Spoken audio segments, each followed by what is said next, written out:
Hi, everyone. Well, welcome. So I'm Kathy Refshauge. I'm the Emeritus Professor at Sydney University, and I'm today's MC. So this is our third Life as a Clinician-Scientist webinar for allied health, which is unbelievably exciting given that we didn't even know if there would be any interest when we started. But I begin today by acknowledging the traditional custodians of the many lands upon which we meet. I acknowledge the Gadigal and Birribirrigal people, where I'm located. The Indigenous peoples of Australia were the nation's first scientists, and I pay respect to them, to elders past and present, and acknowledge any Aboriginal or Torres Strait Islander peoples joining us today. So this webinar is organised, as you can clearly see, by the Australian Academy of Health and Medical Sciences. So we're very privileged to have here the wonderful Professor Louise Bauer, representing the President of the Academy. Louise will also welcome you and explain a little bit about the Academy. So Louise is a Professor of Child and Adolescent Health, incorporating the Douglas Burrows Chair of Paediatrics at the Sydney Medical School, which is Sydney University. She's also a consultant paediatrician in the weight management services at the Children's Hospital at Westmead. And she's also an NHMRC Leadership Fellow, which is extremely prestigious.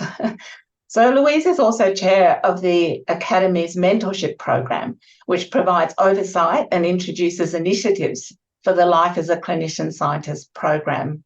So clearly Louise is eminently well qualified to be here welcoming you today. Thank you, Louise. Thank you so much, Kathy, and welcome to everybody. Tremendous that you can be here. Catherine, I think the next couple of slides we need to go through and on to the next one. I just want to start by, I too acknowledge the traditional custodians of the lands on which we meet. Thank you for coming to this Academy Life as a Clinician Scientist event, so important. I want to thank you to those people, those institutions that are sponsoring this. So the Murdoch Children's Research Institute, the Centenary Institute in Sydney, the University of Melbourne, Barwon Health, Deakin University, University of New South Wales, the University of Sydney, and the University of Queensland. Thank you to all of those people. And we have generous gold and program sponsors, I think might be displayed on the next slide. Thanks, Catherine. So thank you to all of these sponsors. We couldn't do this without you. Now, Catherine, if we go to the next slide, just to let you folk know about the Australian Academy of Health and Medical Sciences. It's one of the 5 learned academies in Australia, and it's the most recent one. I think we celebrate our 10th year next year. It's the impartial, authoritative, cross-sector voice of health and medical science in Australia. It's an independent, interdisciplinary body of 475 fellows who are elected by peers for outstanding achievements and exceptional contributions. It's uniquely positioned to convene cross-sector stakeholders from across Australia to address pressing health challenges. The next slide, thanks. So the purpose of the Academy is to advance research and innovation in Australia to improve everyone's health.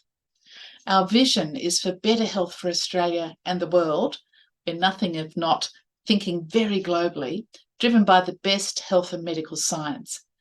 And our values are evidence-based, we are impartial, we are trusted, and we want to continue to be so. We're inclusive and we're sustainable. In the next slide, you can see the sort of 5 broad areas of work that we're doing. So we celebrate and strengthen research in a range of ways. And one of the reasons we have fellows who have very, very strong and impactful health and medical research backgrounds. We influence policy in a variety of ways, both through the individual fellows, but through our academy as a whole working together. We are talking to policy decision makers frequently. We have a variety of ways in which we're working with our Aboriginal and Torres Strait Islander colleagues to support Aboriginal and Torres Strait Islander health and well-being. We're building the health, academia and industry interface. And we're also focusing on nurturing future research leaders. And the work of the Mentorship Committee particularly looks at this. And this is where the Life as a Clinician-Scientist events particularly fall, nurturing future research leaders. We're hoping that by attending today, you will be excited about becoming a research leader in the future. The next slide, please. So as we do this, we have our Life as a Clinician-Scientist events, and that's open to students, to younger clinicians, and other people who are reflecting, how might I incorporate a research career into the work I do as a clinician? We have a mentorship program that's particularly for more senior people, those at associate professor and professorial level. We have new fellows who come in, and you can see photos, I think, probably of last year's new fellowship intake. We have honorific awards, we have policy advice to government, and much more. There's a lot of work behind each one of those. And in the next slide, the Life as a Clinician-Scientist event. These are held across Australia, and where you see Academy Fellows and other experts share insights from their own careers with students, health professional students, doctors, other health professionals, and early career researchers. It's unique in Australia. We want to inspire, encourage, and support individuals across the country to pursue research careers in the health and medical sciences. It's a crucial part of our strategic objective to nurture future and emerging research leaders.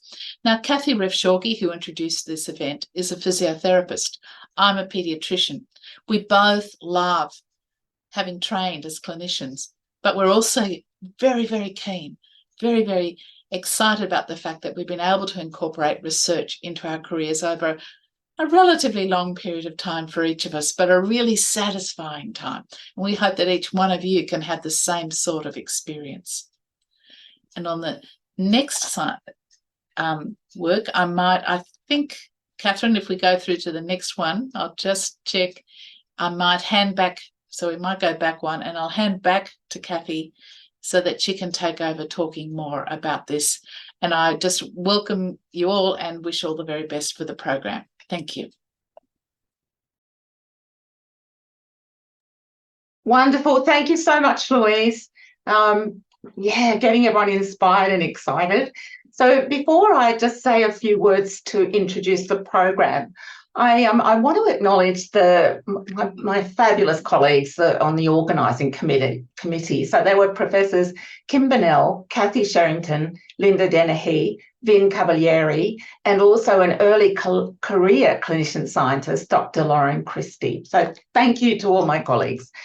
So over the last 3 years of this program, the Life as a Clinician Scientist program for allied health, it's only been going 3 years. The pathways for allied health clinician scientists are starting to take shape in Australia. So they do exist in some other countries, but in Australia still is the energy and the vision of individuals who are creating these opportunities. So what we're trying to do is aim to have pathways in place as part of the system so that you can all aim to embed research into your daily practice. By doing that, you'll prove the value of allied health, and you'll secure the important role of the allied health professions in healthcare.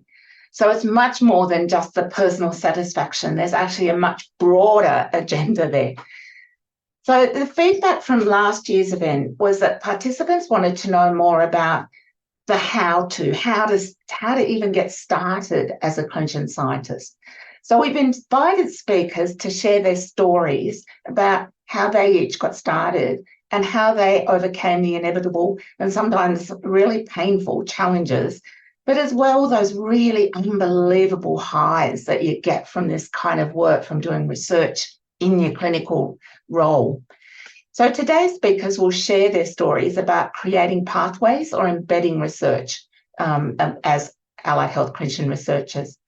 So you hear about some successful initiatives established by visionary, strategic, energetic, and incredibly smart allied health managers and leaders like Peter Malliaras and Clare.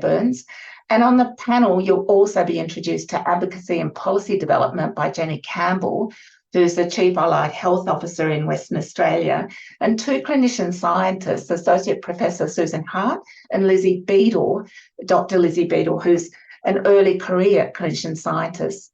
So these are all allied health professionals. They'll share their different stories from their varied roles, the different states they work in, and their different disciplinary backgrounds. So the webinar is primarily a showcase about how allied health professionals have made these opportunities, exploring both the exciting and difficult aspects of the path. But most importantly, we hope that it inspires you to get started. We invite plenty of questions and ideas from all of you, and it gives us a chance to seek your input about how to make these opportunities more available in your own workplace. So ask the questions you want to know the answers to while you've got all these people waiting to help you. So at the end of the first two speakers, there might be a bit of time for a question or two, but if not, there's plenty of time for Q&A for questions and answers throughout the panel discussion. And you'll see next to the screen, on your screen at the bottom corner, there'll be a chat box, or comments box, so you can just put your questions in there. And we'll also have Debbie Wood, who you may not be able to see on your screen right now, but she's a very talented graphic recorder. So this is new and it's really cool. She's joining us throughout the event, and what she'll be doing is creating a graphic and visual record of all the main points that are covered throughout the session. So she's already started. So I've seen some of her fabulous visuals from other sessions, and they'll be the ones from this session will be available after the event. So just something else to distract you while you're listening to our wonderful speakers. So thank you all for joining us. And now I'm really pleased to introduce our first speaker, Professor Peter Malliaras. So Peter is a professor of physiotherapy at Monash University. Until 4 months ago, he's still a clinician, he still does clinical work, but until 4 months ago, he was doing more clinical work as well as professor at Monash. And he works also at the Complete Clinic in Victoria, in Richmond, in Melbourne. So he's a physiotherapist and researcher. His practice focuses on the management of people with lower limb tendinopathy. He's got an international reputation in tendinopathy, and this reputation is based on his novel findings and interventions.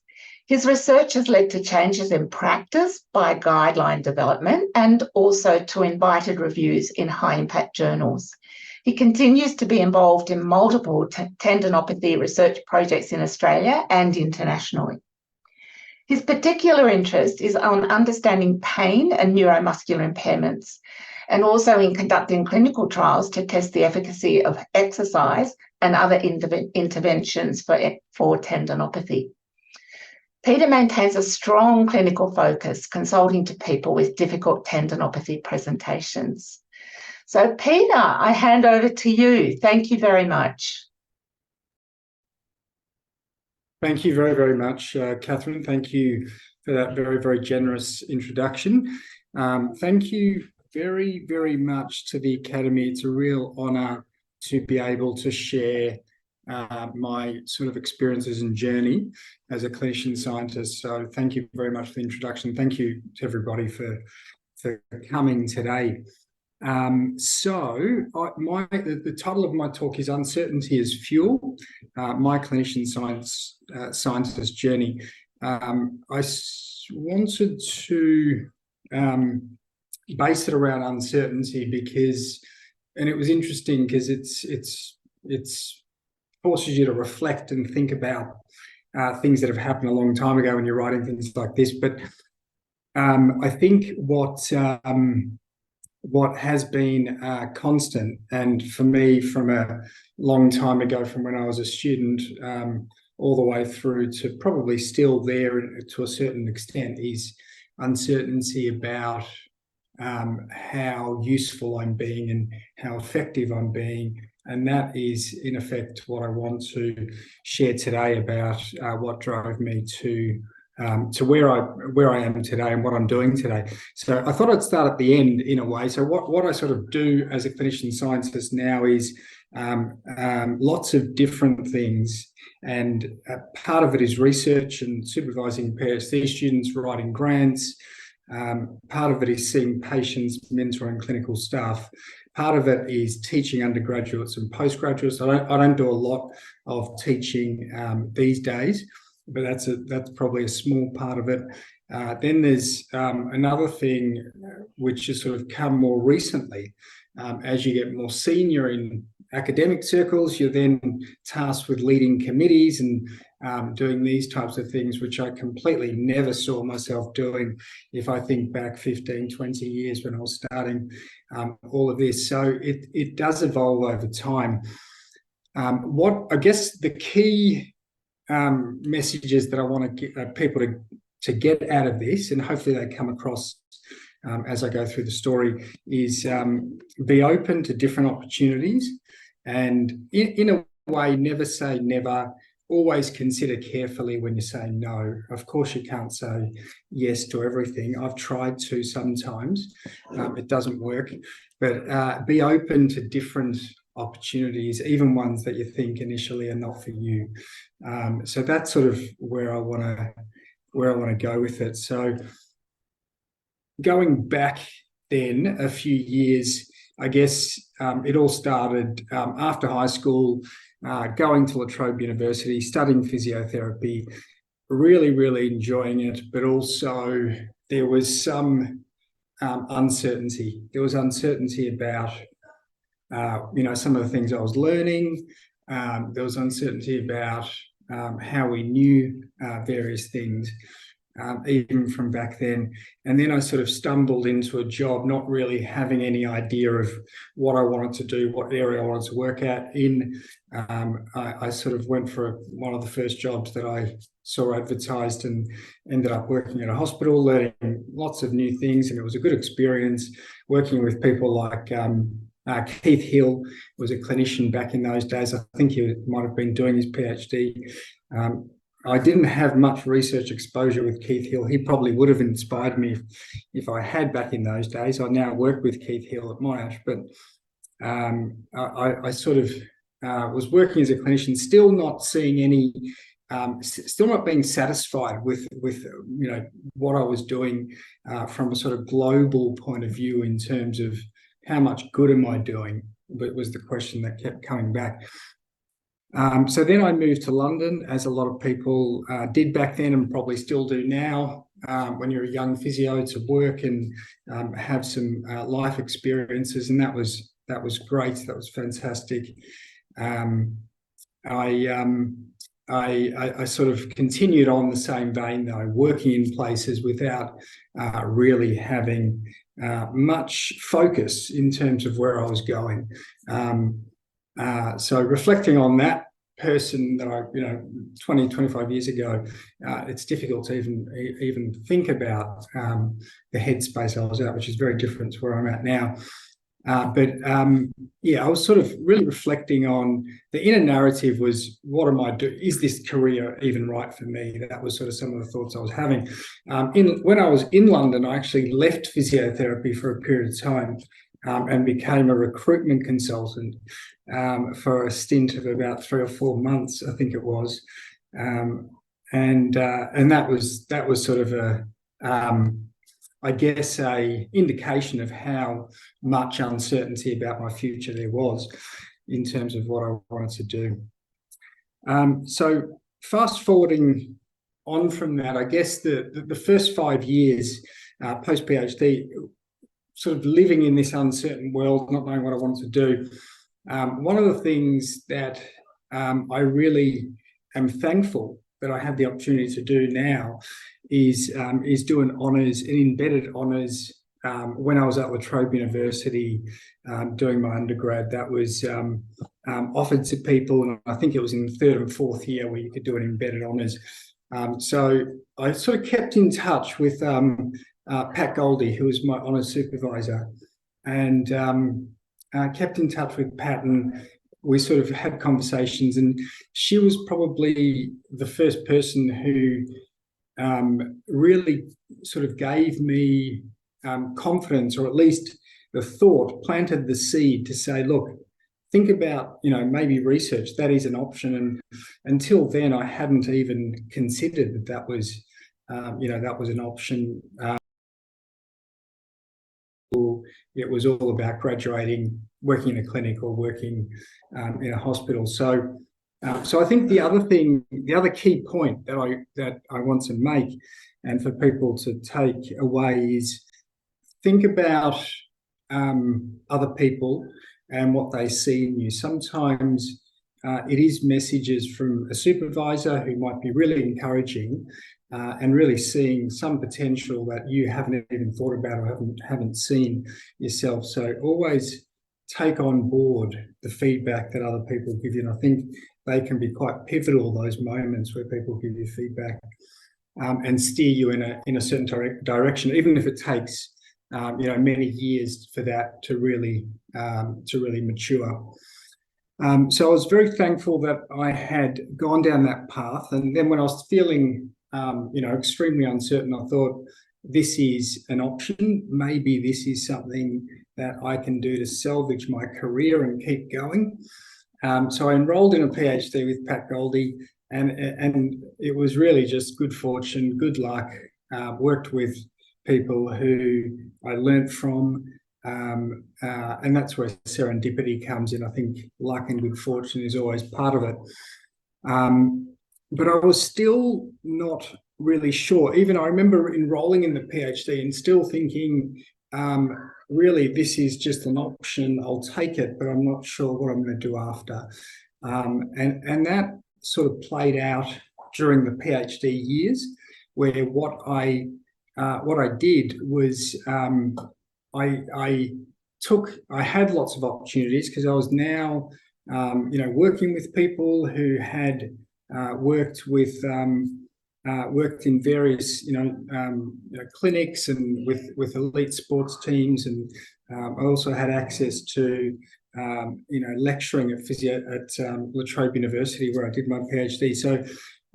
So I was sort of presented with lots of opportunities, and ended up saying yes to many of those opportunities, probably not thinking through how much they were taking me away from my PhD. So whilst I was doing a full-time scholarship PhD, I was also engaged in all this other work, which I definitely don't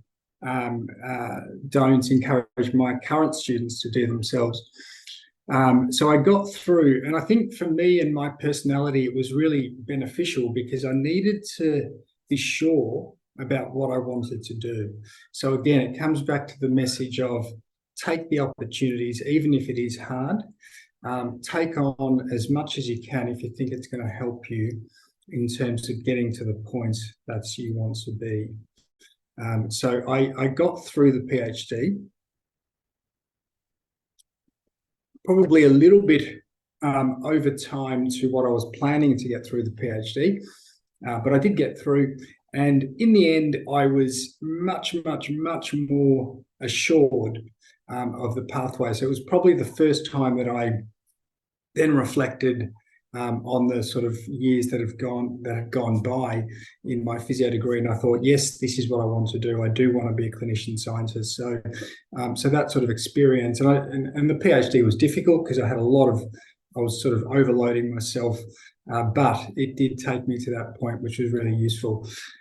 So I was really enthused, because I thought I can find things out now. I can ask the literature. Instead of being uncertain, I know how to find out answers to questions, and that was really exciting. I know how to discover things. I can do science to actually help the patients that I treat in clinic as well.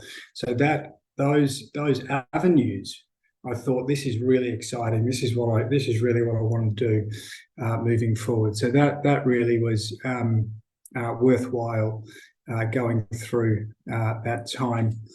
So then fast forwarding to post-PhD, turned out to be a little bit harder than what I thought. That initial sort of enthusiasm during the PhD, thinking, this is it. I've sort of, I know what I want to do. I know how I'm going to do it. I ended up moving to London again, and I ended up doing a series of sort of postdoc / academic work, part-time, whilst also working as a clinician and continuing on seeing patients with it. It was really, really rewarding, but also challenging. And the most challenging thing was finding the right balance, finding the right balance of how much clinic work do I do, how many opportunities are there for someone who wants to do what I want to do, and that is work clinically and also work academically. Back in those days, probably similar now, there wasn't that many.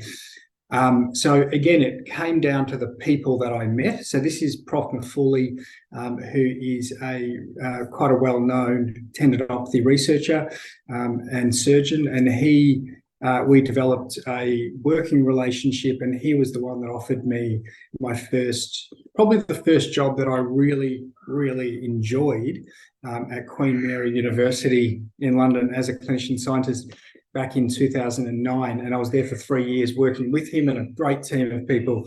And that really then, again, sparked that real enthusiasm. So fast forwarding then a little bit more, back from London, and came back because of family reasons, because we had a young family, and as you can probably hear in the background, and the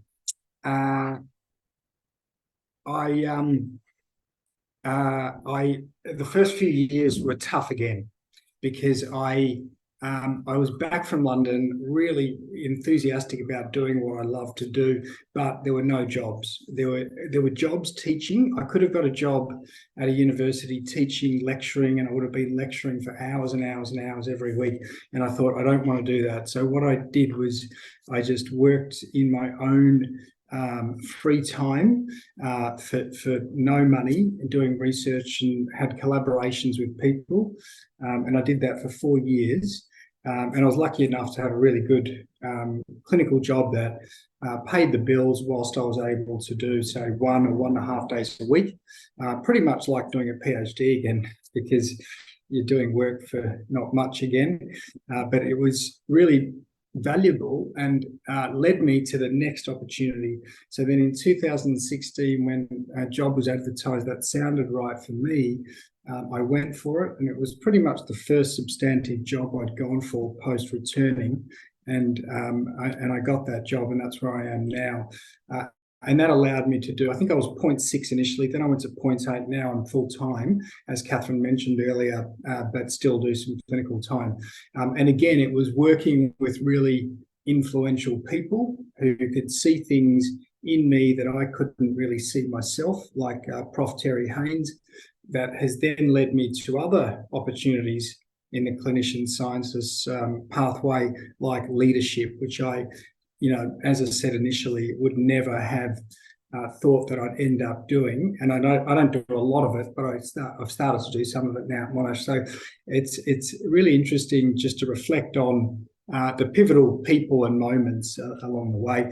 So I think Catherine sort of touched on this. It is extremely, and I probably don't need to repeat this, but it's extremely inspiring. It gives you purpose to do research and to be able to apply it in clinical practice.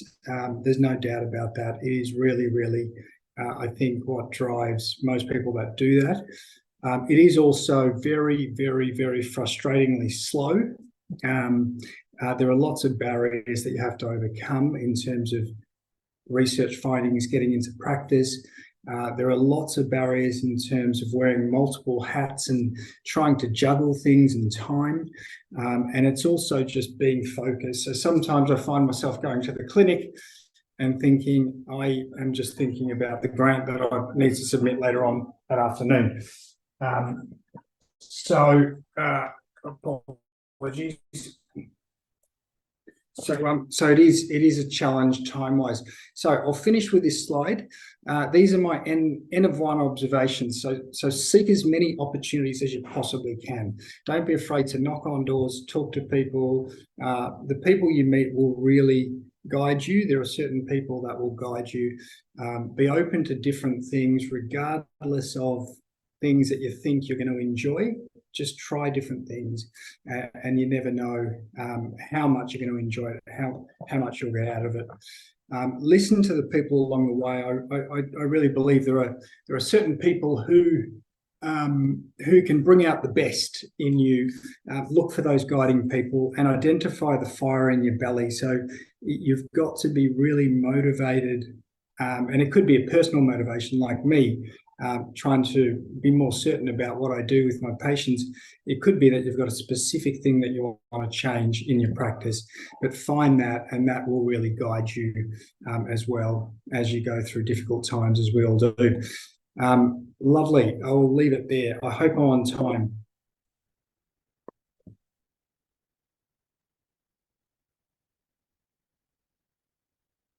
Wonderful. Thank you so much, Peter. There's some great ideas there for people, and I'm sure all the stuff that we all kind of go through. And there's Debbie with building a beautiful, this is what you said, Peter, in that little visual there. So hope you agree with it.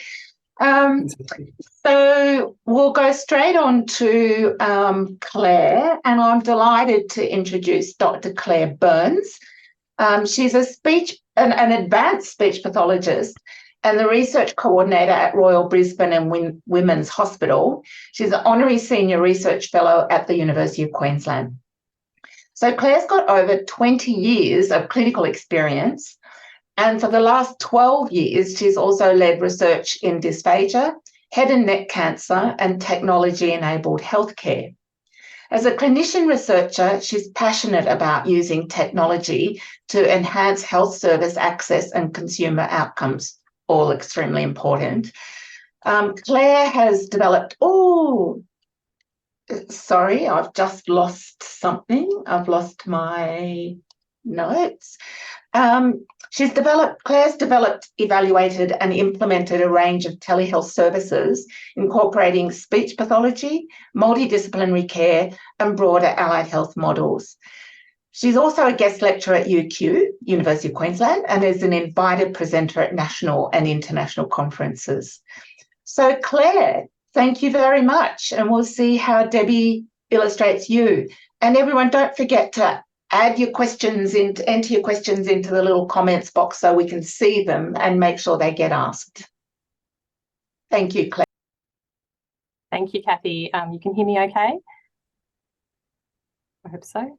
Yes, absolutely. Great. And can see the slides. Excellent, thank you. Well, thank you for that lovely introduction, and also thank you to the Academy for the opportunity to present this afternoon. It's an honour to tell my story to you, my clinical research story, and my slides today are titled How and Why I Became a Clinician-Scientist. I'm going to go to the next slide. Oh, sorry, going back. Okay, so I worked as a speech pathologist for about 10 years clinically before formally engaging in research activities. I worked in metropolitan and regional facilities in Queensland, namely up in Townsville and then down here in Brisbane, and then also moved to the UK. And my family come from the UK. My dad's English, so it was great to go over to England to see family and travel around for 2 or 3 years, but also to work there as well. And I suppose since graduating, I really sought opportunities to learn and improve my clinical knowledge and skills, but also to improve patient and service outcomes as well. So as part of that, I'd been involved in a number of service and quality improvement activities. But it really wasn't until I came back to Brisbane from the UK that I started to explore the option of research. And I got a position at the Royal Brisbane Women's Hospital as an advanced speech pathologist in cancer care. So it's a specialty area of mine. And in relation to the Royal Brisbane Hospital, we provide a quaternary cancer service throughout Queensland, but more specifically at this particular point in time, the service was focused in the Central Integrated Regional Cancer Services, which is seen in colour on the map there. So it really is a huge area in Queensland, branching from the Royal Brisbane Hospital down in the southeast all the way through to central Queensland, where you can see in purple Longreach on the map there. And about 52% of the population in Queensland actually live in regional rural areas. So there were lots of challenges in providing head and neck cancer care to patients at that particular point in time.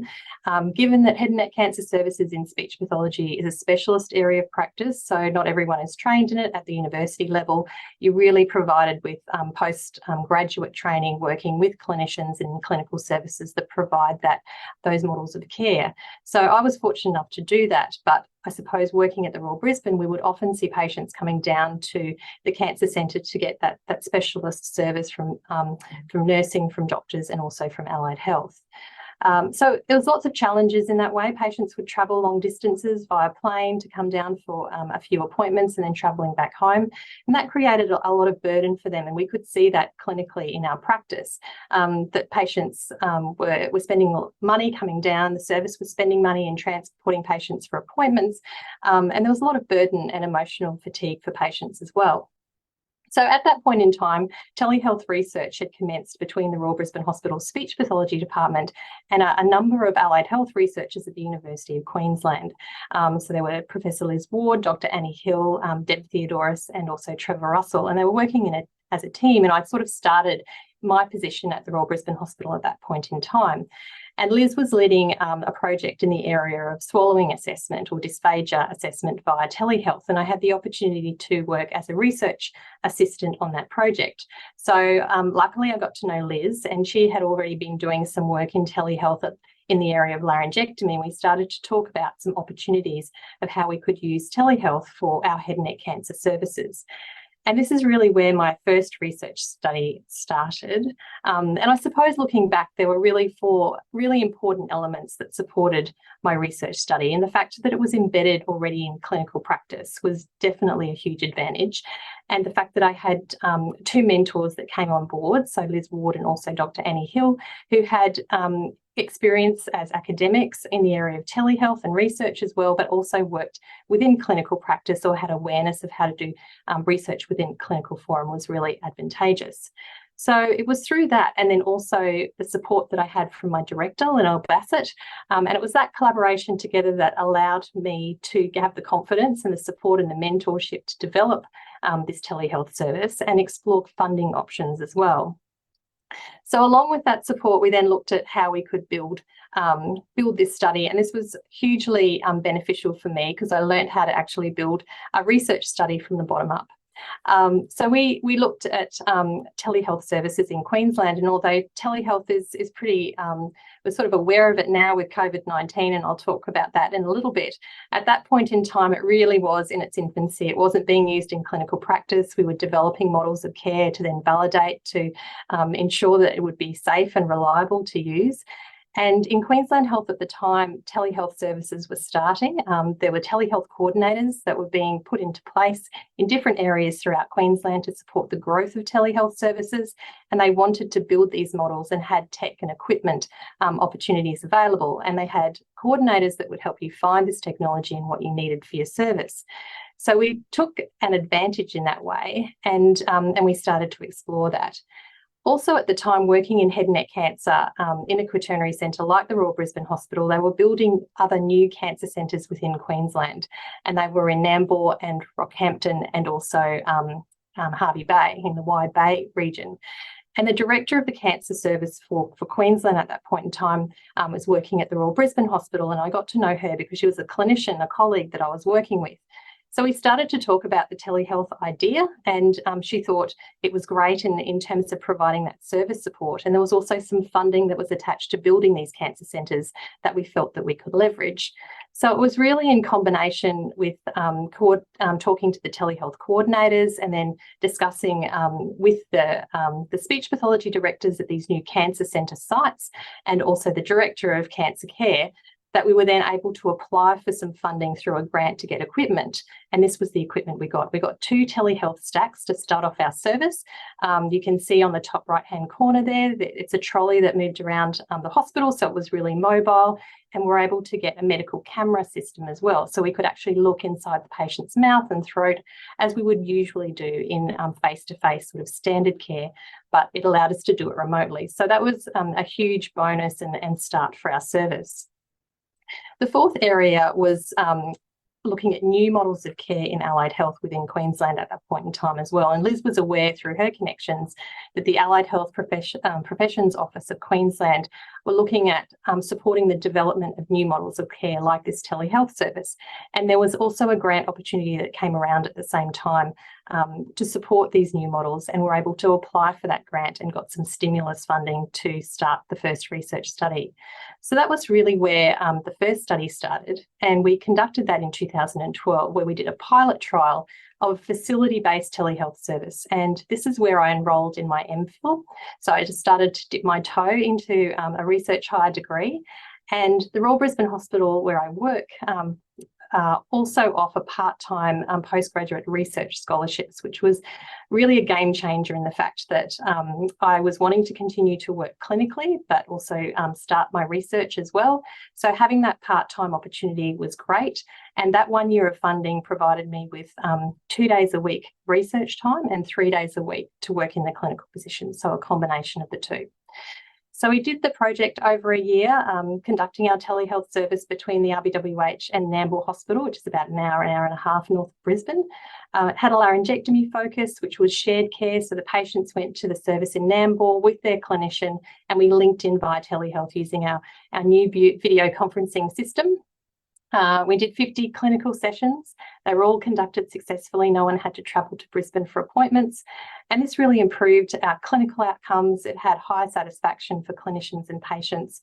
It avoided patient travel, and it also provided cost savings. So for me, it really answered the question of why. So getting into this research, I was able to see that the things that I sort of felt challenging as a clinician in supporting patient care was starting to become supported through this telehealth service. So we disseminated the findings of this particular pilot to our local service and across Queensland Health. We went back and reported to the cancer care director, to the other cancer care services throughout Queensland, also to the telehealth service, and we went to national conferences and presented this work too. And it was published in the Journal of Telemedicine and Telecare as part of the conference edition. So based on the success of the pilot trial, we then knew that we could expand it to other sites as well and put that into clinical practice. So the other 2 sites they were supporting for enhancements of the cancer care service within Queensland were Hervey Bay Hospital, which is 300 kilometres north of Brisbane, and Rockhampton Hospital, which was 650 kilometres north of Brisbane. And these are the 2 sites that we expanded the service to. So at that point in time, knowing that the pilot trial had worked well and we had 2 other services that we were expanding this model to, I upgraded to a PhD. And I then got another 2 years of funding through the PhD for RBWH Postgraduate Research Scholarship. And we also got a stimulus grant through the Australian Centre of Health Services Innovation through QUT. And again, this funding allowed me to do the research project for 2 days a week and 3 days a week of my clinical position. And we did this over a 2-year period. We got the equipment funding for those other 2 services through statewide telehealth services. So having connections with them throughout my research was really beneficial. We applied for a grant and we got that.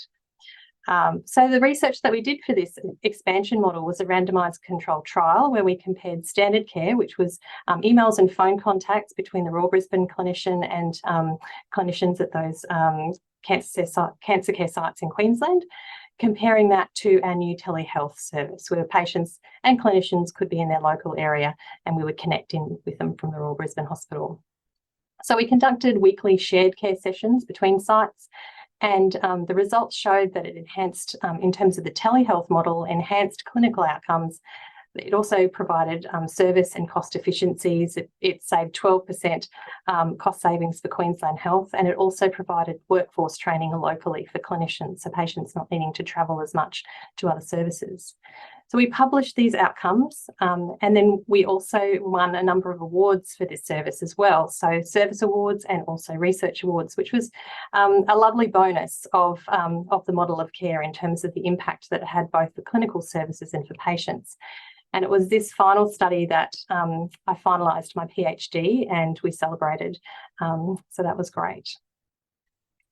So, but that's not where it ended. In 2017, there was a home-based model that was started in Queensland Health. So Queensland Health had their facility-based telehealth service, and now they were expanding into being beyond the facility. So going into GP surgeries or to patients' homes, for example.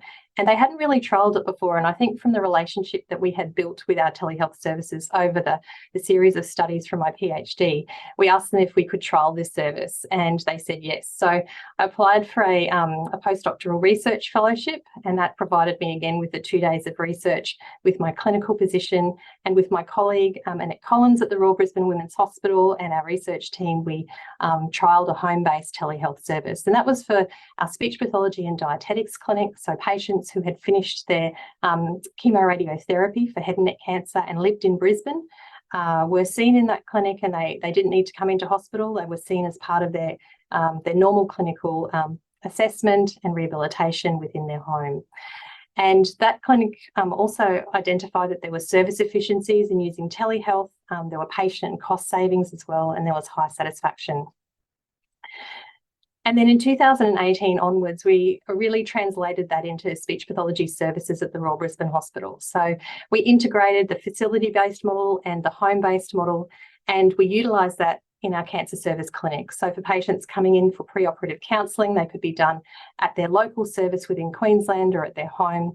Equally, when patients were discharged from hospital, we could link in with their clinician at their local facility before they discharged for handover, and we were able to provide assessment and rehabilitation for patients at home.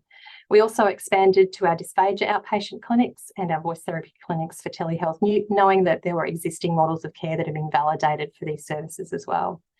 And really pleasingly, some of these models, or particularly the head and neck cancer model, was adopted by other services in Queensland. And the newspaper clipping you can see there is from the Rockhampton speech pathology service, with the dietitian and the speech pathologist linking into their patient at home. At this point in time, I started to co-supervise some PhD students, which was really rewarding, and also did some guest lecturing at the University of Queensland. So in 2019, I applied for a Metro North Clinician Research Fellowship, and I got some funding through the RBWH Foundation as well for 2 projects. Knowing that we had a model of care for the assessment and management of head and neck cancer, was really then looking specifically at swallowing and developing a tele-rehabilitation model for our dysphagia management. And part of that model was developing an application, an app called ReSwallow, that was clinician monitored. So the clinician prescribed the rehabilitation program, and then the patients at home would complete it, and their performance or their feedback from the actual application, the activity, if you like, was transferred back to the clinician's computer so that they were able to monitor the patient's progress. And we coupled this with home-based video conferencing sessions. So it was almost like a patient-focused program and model of care. So that's still being reviewed, and we're doing some more research in that area. The other project for my fellowship was fibre optic endoscopic evaluation of swallowing via telehealth. And this is an aerosol generating procedure. It's a scoping process where you look at the larynx and look at assessment of swallowing and airway protection during the swallow. But unfortunately, at the time when COVID-19 hit, this whole service went down because it was an aerosol generating procedure. So I had to sort of put that research project on hold, if you like, because we didn't actually have a clinical service at that time for this procedure either, and needed to think of something else. And fortunately, at the time, the Recover Injury Research Centre had moved to the Hurston Health Precinct, and Professor Deborah Theodoris and later Professor Trevor Russell were leading that team. And I started to work with Dr. Adi Vazipur, who is a VR specialist, and she did her PhD in virtual reality. We started to develop a project looking at a VR environment for communication rehabilitation, and that work is continuing as well. So even though COVID-19 created some barriers, I'm very fortunate that this was an opportunity, because it's something that I'm really interested in, and it's just expanding the technology field in research for me. But although COVID-19 was had many sort of disadvantages and issues internationally, I suppose as telehealth researchers, it was one of a positive thing in the fact that everyone all of a sudden needed to start to adopt telehealth. So in that sense, it was an opportunity for me to share my knowledge and to support clinicians and clinical services to actually embed and adopt telehealth to support their patients during this difficult time. So Liz, Annie, myself, and many others started to support services in that way. So as part of this, we're able to develop policy and clinical guideline documents for our professional body, Speech Pathology Australia. We did a number of webinars. We were involved in online panels internationally, and also provided support and mentoring to clinical service to develop their teleclinics. So even though it was a long journey to get to this point, I think when COVID hit and we had that knowledge and expertise, it was really rewarding to be able to share that and support people not only in Queensland or Australia, but also internationally. And at the Royal Brisbane Hospital, we also had support from our Executive Director and the Directors of Allied Health to develop an Allied Health telehealth research group. And we did a range of evaluations as part of our models of care here at the Royal, which have really enhanced and extended our practice here. And at the time in 2021, the research coordinator position for the speech pathology department became available, and I applied for it. And based on my experience and my knowledge in the area of research, I was able to get that position. So my current position at the moment in the Royal Brisbane Hospital Speech Pathology Department is 0.5 clinical speech pathologist, and I'm the 0.5 research coordinator. And this research coordinator position is not for my own research, it's to support the development of research capacity and capability for the department. So my colleagues working and doing quality improvement projects, doing PhDs, and supporting research development in that way. But I still continue to seek research funding for my own studies, and when I'm able to do that, I can backfill my clinical position in order to support my research in that way. And my director is very supportive of that, which is amazing. So my learning so far as a clinician-scientist that it's really allowed me to establish new knowledge and practices that have improved patient and service outcomes. It's really challenged me to be a better health professional. Through my research or my research journey, I've changed my clinical skills or enhanced clinical skills to be able to critique and analyse my clinical practice in a very different way. I think I've enhanced my communication skills, definitely in terms of writing with articles and writing grant funding applications, and also summaries of research outcomes, and also presentations as well. And I've developed more of an understanding of health services research and also how health services run as well. And I think that's really important in terms of then shaping new projects and developing new and evaluating new models of care. I've been able to share and help others to become clinician scientists, and it's also been great in terms of developing a new network of colleagues and friends. You can see on those slides there, there's a whole group of people now that I've been able to become friends and colleagues with. And as Peter was saying before, life is not always balanced. Work-life balance is not always balanced when it comes to research. But I do agree with him. It's taking opportunities and not knowing where you might end up, but knowing that they could direct you in a completely different path, and that can be really rewarding.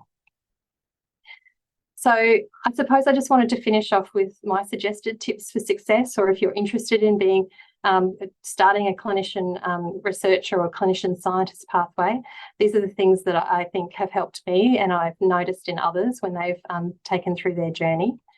So firstly, when it comes to your research topic, really find something that you're interested in, that you're passionate about, that you know you want to change.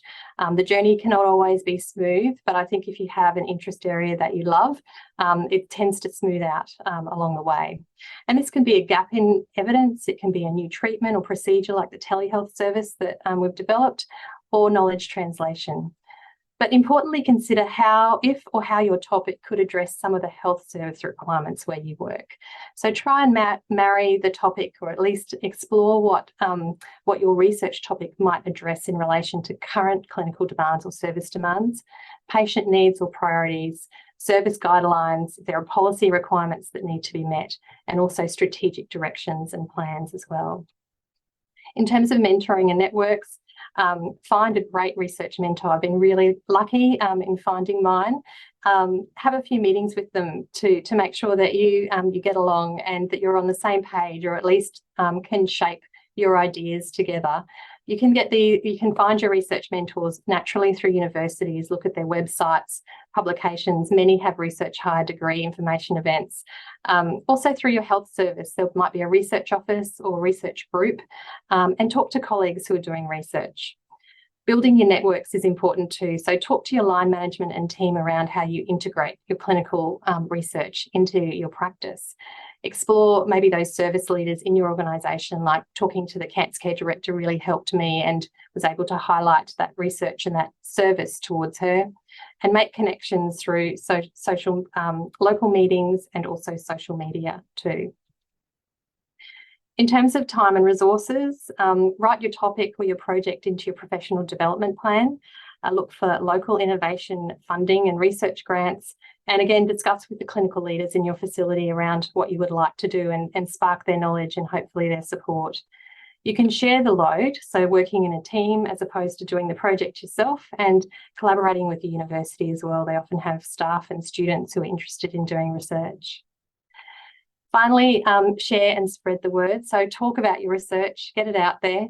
Talk about what you're doing and where it's going. Get your elevator pitch ready. I went to an OSHI webinar once that was really beneficial in terms of understanding how to get your 30-second pitch out, so that if you were going to meet someone important, you could tell them about your research and hopefully get their interest and their support. Present at local meetings or consumer advisory groups and your local professional conferences as well. Write up your research. This can go into a service line report or a presentation. Executives are always interested in working out and finding out what's happening within clinical services. Also think about local research report updates, and naturally publications are important too. And submitting abstracts for meetings and conferences, even if it's a poster or an oral presentation, it's getting your work out there. So my PhD and also my clinician research journey to date has been hugely rewarding, and it's really shaped my professional career so far, and it will continue to do so. And I hope my journey today has provided you with that interest, hopefully that spark to take that first step into considering being a clinician scientist. I'd like to acknowledge my research collaborations and also the research support that I've received to date as part of my journey. And thank you. Wonderful. Thank you, Claire. So 2 fantastic talks to start us off for the session. The questions are starting to come through, which is fantastic. And they're mostly quite general. So I just introduce the panel and they'll do the elevator pitch that Claire was talking about to introduce themselves. But I do want to just point out that that's amazing, Claire. You were doing research on telehealth before that COVID thing happened and we needed to do it. So that's fantastic. And yes, work-life balance thing.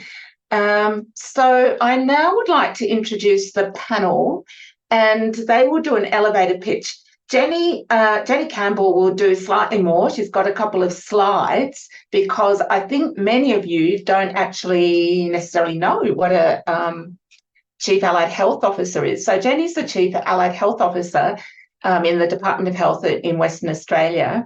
Her clinical background is occupational therapy, and she's got extensive experience as an allied health practitioner as well as leader. She successfully championed the establishment of the Chief Allied Health Officer in WA.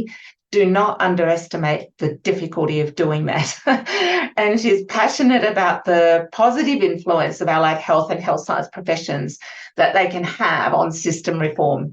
She's a skilled and motivated strategic leader in the public health space with proven success in embedding sustainable change, which is pretty awesome. And she's also passionate about improving the capability and capacity of allied health researchers, and was the chair of the 21 and 23 National Allied Health Conferences, which I know were extremely successful. So, Jenny, thank you.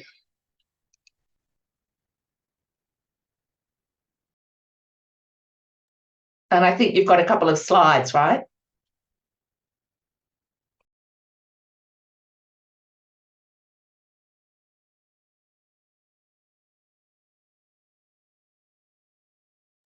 And you're muted.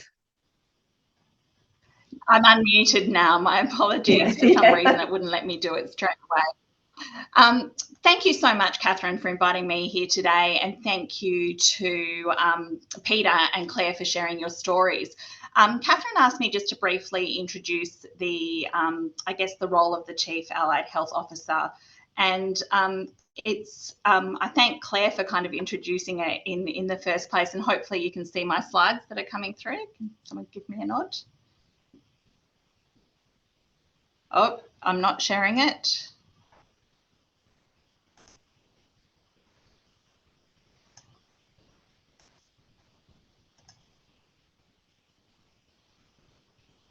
You can see them now?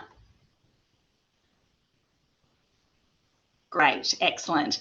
So I come to you from WA. I'm from the Chief Allied Health Office. The Chief Allied Health Office provides professional leadership across the various allied health professions that we represent in WA.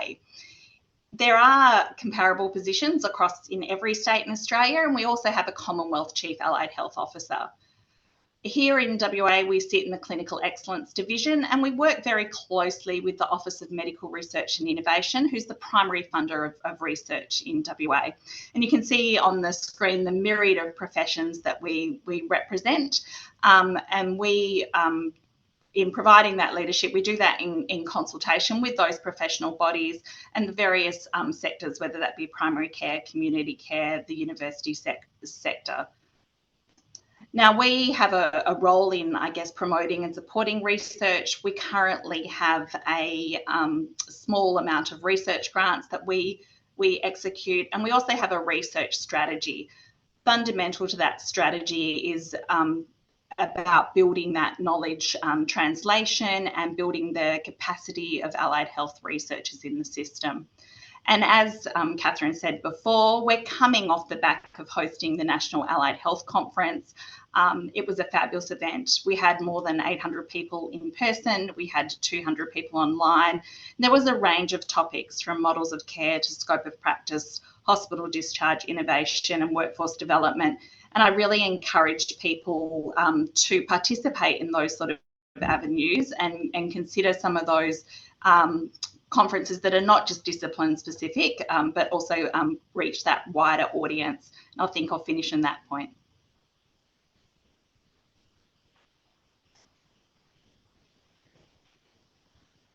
Thank you so much, Jenny. And we always invite a Chief Allied Health Officer so that you can ask questions or learn a little bit more about how to advocate and how to actually influence policy. So Jenny can help with that because she's on the other side of it. She's the kind of person who needs to be influenced. So thank you, Jenny. That's great. That's really helpful.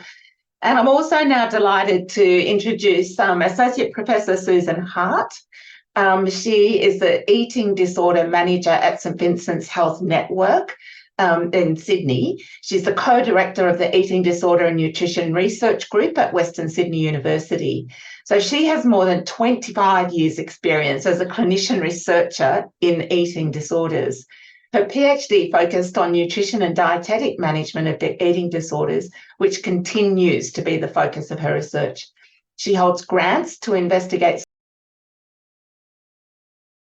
disorders in the emergency department and general health settings, so both ED and general health settings, to minimise the prevalence of undiagnosed and untreated eating disorders. So thank you very much, Susan. If you could just give us a little elevator pitch about you and your life coming in as a clinician scientist, so the panel can ask questions. And panel and participants, please keep your questions coming in, because after Lizzie's had a little talk too, then we'll get to those. Thank you, Catherine. Yeah, I trained as a dietitian. I'm seeing a bit of a theme, and is that lots of us go to London to work, because I had spent 3 years in London as well. I might have been there when Peter was there, maybe, and that was a wonderful opportunity. Now, I certainly didn't start off wanting to be a researcher. I came into eating disorders by accident. I found that I was trained as a dietitian. I was very interested in it, and I found that I wanted to deliver good clinical care, but there was just so little research, and I just kind of went, well, I just can't do it, because that's what people used to do. I really need to build a stronger evidence base, and that's what really started my journey around contributing to dietitians as part of the eating disorder team. But there were just so many gaps, and I got started. Now, interestingly, I have always been in paid clinical positions. I've never been in a research position. And what I had done over my career is, I was working in a hospital as a clinical dietitian, and I then started my PhD. So I was really lucky in that I was able to integrate my research interests with my clinical interests. And then I worked at a big public hospital as a manager, and I did the same thing because I had to do research as part of that program. And in the role that I have now, it's the sort of research that I'm doing around health utilisation and presentations to emergency. Really, that is part of my job description. So I'm able to kind of work in my full-time clinical position, but also do some research. And then the grants that I have obtained, I have then funded research assistance. So that's one of the things that I have done. And it's, I've really enjoyed it. And the main thing is you just have to persevere and take one step at a time. And then you think, I'm never going to get there. And the next minute you're there. So I think that's my elevator pitch, Catherine. Perfect. Thank you, Susan. And definitely not least, but last, Lizzie Beadle, who is a psychology clinical conjoint research fellow, a psychology clinical conjoint research fellow at STARS, which is the Surgical Treatment and Rehabilitation Service Hospital and the University of Queensland. She has over a decade of experience supporting individuals with mental health and neurological conditions and their families through clinical practice and research. As a researcher, she's been involved on neuropsychological rehabilitation after brain injury and technology use in rehabilitation. In her clinical roles in Queensland Health, Lizzie's been involved in several QI projects, such as integration of psychology service at I forget what it is. Hang on. The ABITRS, Acquired Brain Injury, something rehab services. Transition rehab services. I wrote it down. Where she also embedded technology in telehealth. She also has embedded psychology services across Metro South and behaviour support and carer training through various brain injury services. And she's also initiated a concussion service. Each one of those sounds like a full-time kind of role to me. Finally, she's a member of the committee for the Australasian Society for the Study of Brain Impairment, which is very impressive. So, Lizzie, would you like to give us your elevator pitch of your career journey? And thank you for the slide upgrade. Definitely not a professor. I'm an early career researcher. I just made you one, no worries. Though I'm in awe being able to hear everybody's stories, especially from the professors here. So thank you for listening. So to add to that lovely introduction, I completed my undergraduate and then professional doctorate training through the University of Queensland in 2011. While I was doing my undergraduate, I actually worked as a disability support worker in trying to understand what I wanted to do when I grew up and was an adult. I didn't last very long. It was the hardest job I've ever done. I worked with some beautiful people with disabilities, but they really didn't have their psychological needs supported. I also found that of the carers as well.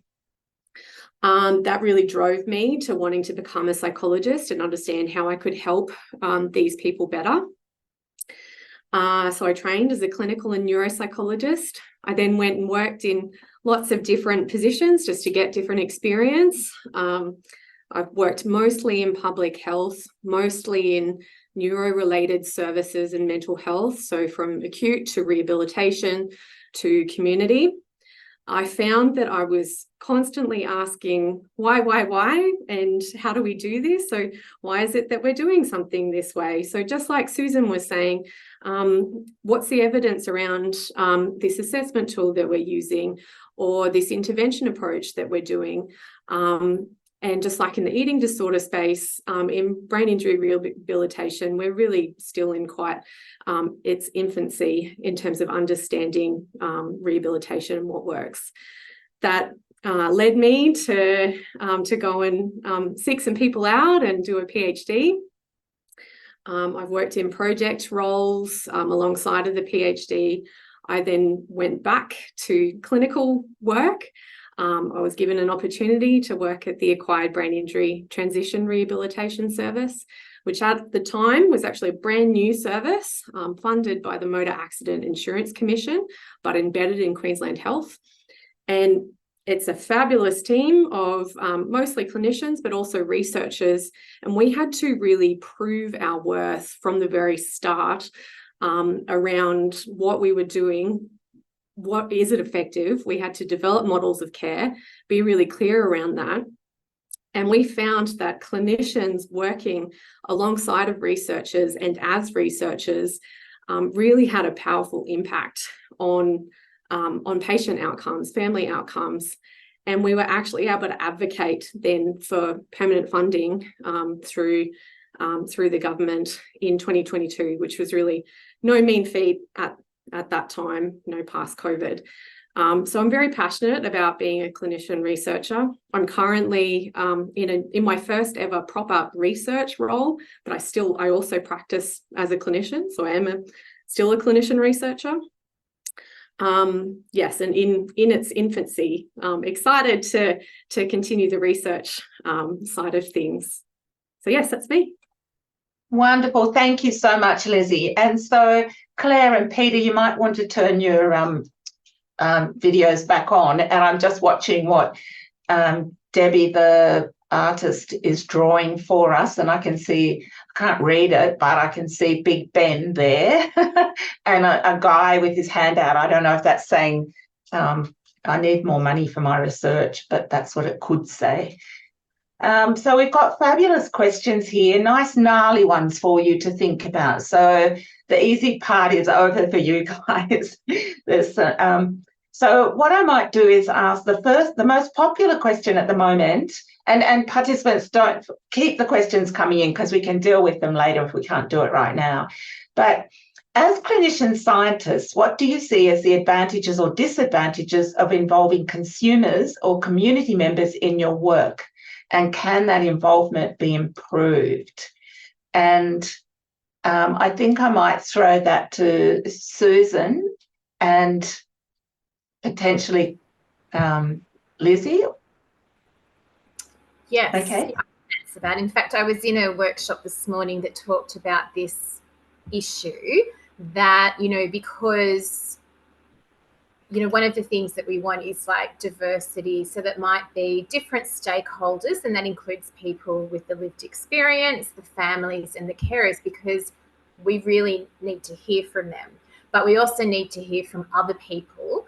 And this idea that, that if you've got a committee or you're working or you're doing something or it's a project, is that diversity will lead to richer, better ideas. So if you've got two people trying to decide on a big research project, you get two people's ideas. And isn't that different than if you have 10 people and you have this diversity of experience? So sometimes it might feel like it's done as a ticker box, but it's not. There's really good evidence that whether it be a clinical multidisciplinary team or a research team, often the outcome of the group of people is much, much better than just the sum of its parts.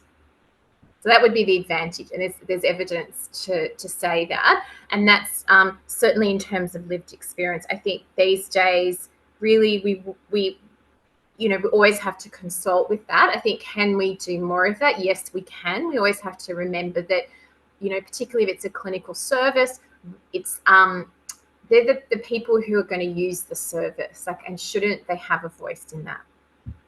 Yeah. Now, I just said, Lizzie, but anyone, is there anything anyone wants to add to that response? Yeah, I don't have much to add to that beautiful response from Susan, except just to echo it. There are really clear examples of how things won't work unless you have consumers involved. I think Claire could speak to this really nicely. I've certainly had similar experiences in working in telehealth in particular, and embedding this technology in practice. There's a lot of assumptions made around individuals using technology, as an example, and it's not until you actually speak to the people themselves that you really understand what's required. I think that's just one perfect example.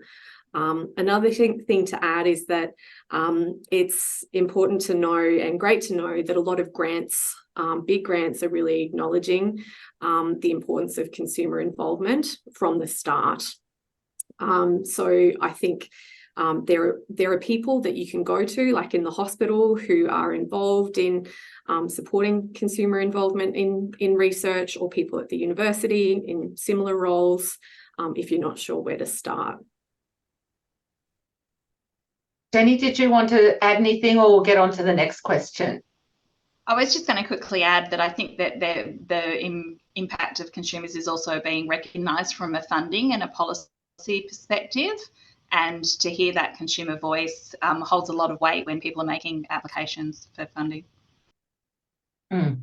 Yeah, a really good point, Jenny. And actually, I was going to throw this next question to you first, about how can you best promote research outcomes to create organisational change? I think Claire gave some really good examples where research is really embedded into practice, and I think it's really important that that allied health staff are actually building that into their platform, in terms of their collecting data from the very beginning, asking the questions as they're doing the work, and it becomes I guess integrated. So, Jenny, if someone's coming to you wanting to change a system or an organisation rather than just practice with their own colleagues, what would be convincing to you? Look, it's often very convincing to me. It's unfortunately don't get to always do the decision making. What I think it's about,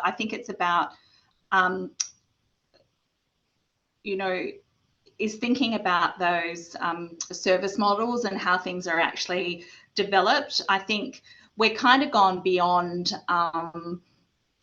looking at, we used to talk a lot about, we'll save bed days and we'll do this, and we know now that patients come in behind. So I think the focus now is more on sustainability, allowing people to work to the top of their scope, achieving those kind of patient reported outcomes and good service delivery outcomes. So, Claire, did you want to add anything to that? And Jenny, I was just wondering if it's helpful to have an anecdote, a story, to make the data alive. I think patient stories are really powerful, and that's part of the benefit of having consumers involved. I think they're wonderful advocates for our profession. I do think that allied health and clinical scientists sometimes undersell their role and their value, but telling the stories is so powerful. Susan. I just wanted to make a quick comment because I work a lot at with Ministry of Health and implementing policy and procedure into real world settings in my hospital. One of the things that I've learned, and I think this is a really important thing, is no one is going to be more passionate about eating disorders and then getting care and better care than me. But if I just kind of like talk at my stakeholders, they get bored with me. And they go, oh, you know, so one of the things I've learned is in terms of like really pushing your arguments and trying to improve something in the system, it's to be a really, really good listener and find out what does that person want in this particular situation, and kind of try and sell it to them that, well, we can both have what we want if we do it this way. Because you can come up a lot of barriers. You know, everyone wants good clinical care, but there just aren't enough resources to do everything that you want. Mm-hmm. Thank you. Something's just, there's some really, I know there are questions here that I know every year people really want to know the answers to, and I'm going to collapse two questions together a little bit. And one, it's about what were some of the things you wished you knew before starting the whole clinician researcher pathway, and also if you're a part-time, you know, PhD or researcher and a sole practitioner in private practice for a couple of days a week, do you have any advice about a postdoc in private practice and how this might look? So it's kind of what you wished you knew. It's the PhD pathway, what you wished you knew at the beginning and how to make it work when you're doing that and also running a private practice or working in private practice. So Peter, you might be well placed to answer that. Yeah, thanks, Catherine. So I think if I reflect on what I wish I knew before I started, if I knew what I know now, I probably wouldn't have gone in some ways. And that's probably not a very positive comment, but it's such a rewarding outcome, even if you are in private practice and you need to dedicate a lot of your own time after hours. You're busy as it is with all the clinical duties and everything else you're doing. You don't really know what you're getting in for, and you have to develop really processes to be really, really efficient and be able to make it work. And that's part of the benefit, I think. But I think people get there in different ways, and it is a bit of a process. So that sort of ability to be efficient and work on multiple things, initially it can be overwhelming. And I think that is, especially if you're in practice, and like myself, I was sort of finding myself, you know, my university was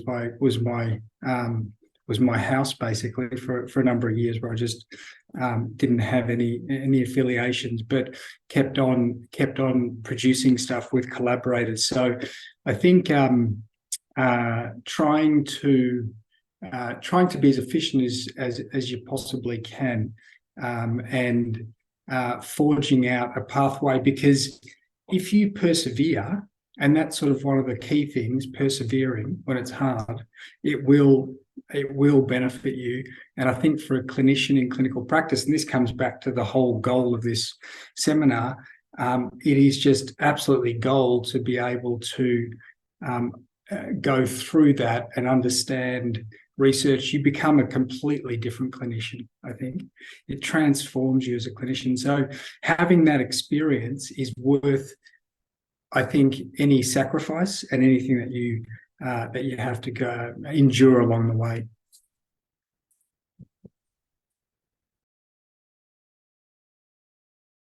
I'm going to just make an executive decision and collapse a few other questions together, and I think Jenny needs to answer them first. So sorry, everyone who put up your hand if you have something to add, but it's really about how to create these positions with research embedded, because many workplaces and many states really don't have these positions where you can be a clinician and still be a clinician paid for the full week, and part of that time be devoted to research. And so people are asking questions about there are allied health workforce shortages, there's pressure to maintain patient services, there's a priority over research. How do we shift the focus with the decision makers?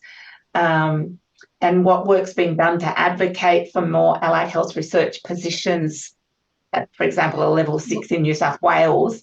So, you know, those kinds of things. And I know at the moment it's in the ballpark of individuals advocating for, you know, like making it happen in their team. But Jenny, do you have from your chief? Yeah, look, I'm really happy to take that question. I think if any of the other chief allied health officers were in this position, we would all say at the moment our absolute focus is workforce. And with workforce shortages comes the need to consider workforce development, and very specifically around career pathways and opportunities. And I think that allied health are in a position where not only are there workforce shortages, our numbers of positions and opportunities are capped anyway. So that development piece is extremely important. What I would say, and it's one of the reasons why we're still on such a high in WA post the conference, is it is incredibly important to network and learn from others. And I'm very privileged as the Chief Allied Health Officer to speak to the other people in other states. We're very jealous of Queenslanders. They've had an opportunity, and they would say they want even more in terms of their fellowships and things. But I think showing those examples where things are working is a really valuable opportunity. One of the successes we've had out of our local research strategy is the chair positions that we have, and they are conjoint funding. So I think looking for opportunities where you're able to multiply money by having more people come to the table is a really good way.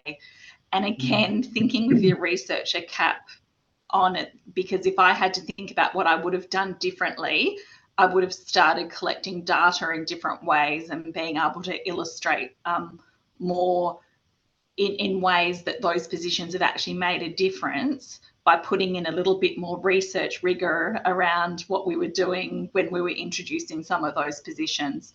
Because then you have a clear message. And like Susan says, you have to know what the audience want to hear, and policy people want to know about improvements that are being made and impacts of services. And you do that. It's always a good way to do that, not only numerically, but also by collecting that qualitative data about improvements that have been made. Mm-hmm. Fantastic. Thanks, Jenny.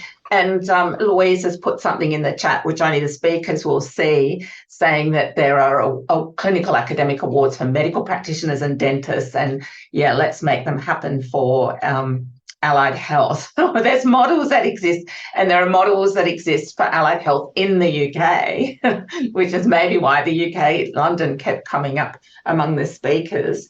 And I also want to point out, Louise, when she was talking about the Academy, mentioned about policy and influence of the Academy. And, you know, that you will have known the last few years, that big thing that was happening to the world where we're all locked in. A lot of the work about what was going on, the research and what to do with it, came from people within the Academy. And the Academy has also been advocating for clinician-scientist pathways for allied health. So they're actually doing things for us as well. There's heaps more questions, but unfortunately it's 5:30, so we need to wrap it up. which is such a shame because there's so much going on. But Debbie, love your pictures. I hope everyone else is being entertained and impressed by them as we go, because you're actually capturing all the important things. And I just wondering if people have questions, like you can send them to me. My email is very publicly available. Feel free to do that, and I can gather information from people to feed back to you. But it seems to me like we would love to keep the conversation going and actually help everyone to embed research into their clinical practice. Because what we do know, and from what everyone's been saying in this session, is that you're actually a better clinician if you're doing research. You have bigger impact for your patients as well as the system. And I did also want to ask what's with the London thing, because people do travel, but everyone today travelled to London, and like, what is it? But then the question that keeps coming up is work-life balance, and someone's asked a question about any tips, but judging from what everyone was saying here is no, no particular tips. Is that right? But I do want to thank you all very much indeed for participating today, giving us so generously of your time. This has bigger impact. This is for all of our allied health colleagues to help us. Like, this is a big passion of mine, that we thrive and we grow and we are visible and we change the health system. So, or improve it, it's all right. I do also want to acknowledge the sponsors again, because without the sponsors, it wouldn't be possible to conduct these sessions. And so particularly we want to thank the platinum sponsors, who are Barwon Health and Deakin University, Centenary Institute, Murdoch Children's Research Institute, University of Queensland, University of Melbourne, UNSW, University of Sydney. And to also thank the generous gold program sponsors. So we'll have another one next year. Every year we try and make more Q&A time and less speaker time, and we still never quite get the balance right somehow. But we think, give us feedback. You will be asked to give feedback about the session. And we just thought that sitting on your bottom for 2 hours just looking at a screen listening is probably too long, so we've made it an hour and a half. But you let us know if you want it longer, because we've got these impressive people here together who can talk together and answer all your questions, but we've run out of time. So thank you all very much, Peter, Claire, Susan, Jenny and Lizzie. Amazing stories that you tell us, and it just sort of makes me want to start again and work with all you guys. I'm at the other end. I'm emeritus professor. I want to start again. It's made me very enthusiastic and excited. So thank you very much, everyone. And I hope you've found it, everyone online has found it interesting. Thank you, panelists. And thank you, Jenny and Ida. Providing all the background, the support. And thank you, Louise, and for all the comments that you're sending us about how to do it. Yeah. Thank you all.